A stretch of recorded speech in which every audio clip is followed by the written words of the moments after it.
4 آدمی کبھی بھی بدبخت نہیں ہو سکتے، ہمیشہ سعادت مندی میں رہیں گے۔ نمبر 1، جو اپنی ماں کی خدمت کرے۔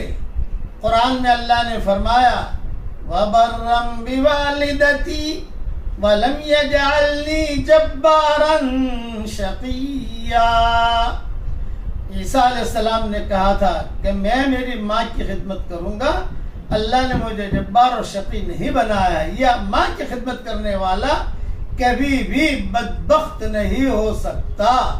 نمبر 2، جو ہمیشہ دعا مانگے گا کبھی بھی بدبخت نہیں ہو سکتا، ہمیشہ سعید رہے گا۔